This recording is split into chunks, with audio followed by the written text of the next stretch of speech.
Hi, I'm John Kolar, Chief Naturalist for the Geauga Park District, and we are here today out at Swine Creek Reservation in Middlefield Township. I have a special guest here today, Tami Gingrich, one of our naturalists.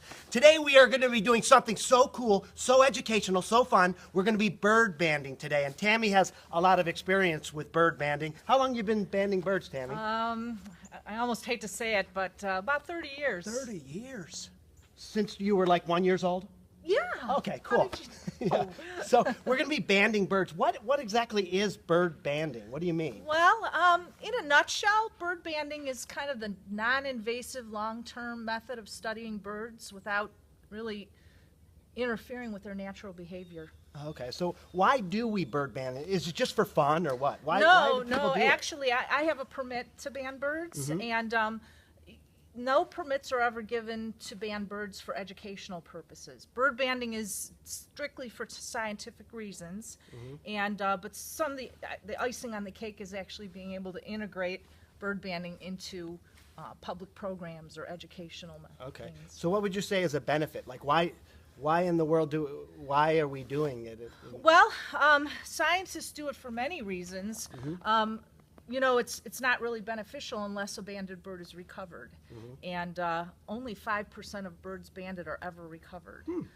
But there's a lot of things that you can tell from a bird once that it's recovered, and you can tell a lot about its migration, about its longevity, and about its habits. Oh, cool. So there's a lot of information to be gleaned once a bird is recaptured. Sweet. Sounds fun. Yeah. I want to get to doing it, so why don't we Of course head you on do. off? Yeah, You let's bet. see how it's done. All right. I'm excited. Are you? Let's go.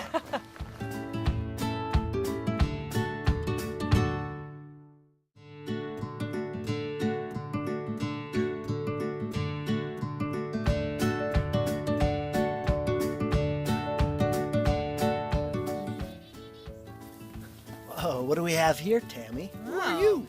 This is a good winter feeder visitor. This is a white-breasted nuthatch. Oh, yank, yank, yank. Yeah, yank, exactly. Yank. Yeah. You can see this is one that's banded.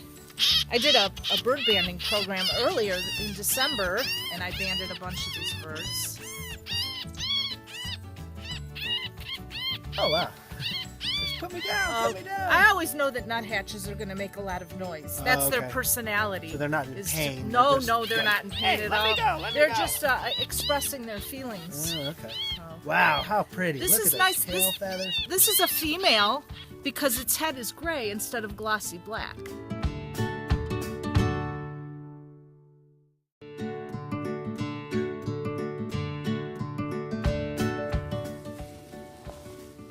All right, we've got a chickadee here.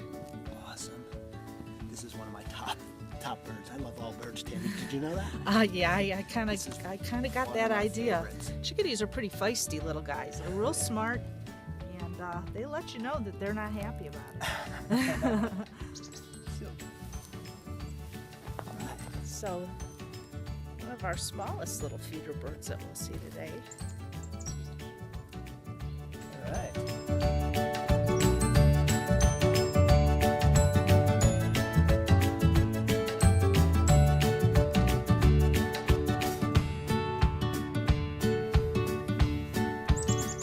All right, let's put her in the bag. Those are holding bags. So we have this Junco in hand now, Tami. What do we do next? Well, the first thing you do, yes, is identify it. It's a dark-eyed Junco. And now we're going to process it. We're going to put a band on its leg, and the bands come in strings of 100, and they're specially weighted for specific species of birds. So we're going to put this band on. This is a band size 0, and we're going to put it on the bird's leg. And see how it just fits like a bracelet. It's loose, it spins around. Oh, and we've got those little numbers on there, Right. too. Each band has its own identification number, so that if they're ever caught again, you can look them up and find out which bird it was that was recaptured. Like a little birdie license plate or something. Yeah, that's a good comparison, Creative John. wins the day.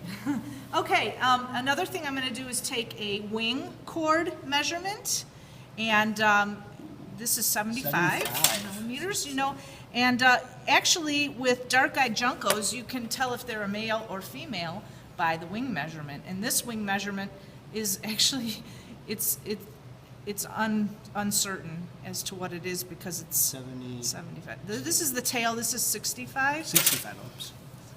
So if the wing chord is 78 or more, it's a male. If it's 72 or less, it's a female. And this one's 75, so we're just going to say it's unidentified. Okay. And after hatching year. So you measure it, wing, tail, what else you do? We're going to take a look at the physical condition of the bird by looking at the fat deposits under the skin of its stomach. So you can blow on it. I can see a little bit of fat It's there, a little actually, bit of yellow. it's got some fat on it. There's a rating system of 0 to 5, and I'm gonna say that it's about a 2. So you have all this information that you wrote down. I know there's bird banders throughout the entire world. Where does all this information go? Well, actually, it all goes into a central location. It goes into the U.S. Geological Survey's bird banding lab in Laurel, Maryland. Cool.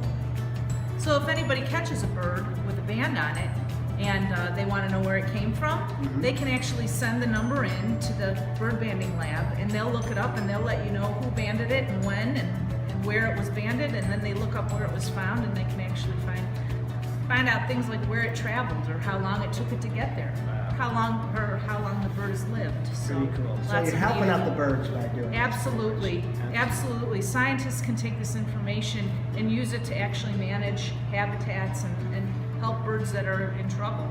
So. Good job, Tammy. Good job, Mr. or Mrs. Junco. Let's go let it go. Absolutely. All right. All right, well, thank you, Tammy, for allowing me to help you with bird banding today. It was so cool. Thanks for all that you do for birds, and thank you, Mr. or Mrs. Junco. You are an amazing bird. Hey, if you want to see bird banding up close, look for future programs on our website and in our newsletter. You might get to see this whole thing up close. So we'll let this guy go. So exciting. Oh, little birdie. So many amazing things out there, and so little time to discover them all. See you later, little guy. 3, 2, 1. Whoa.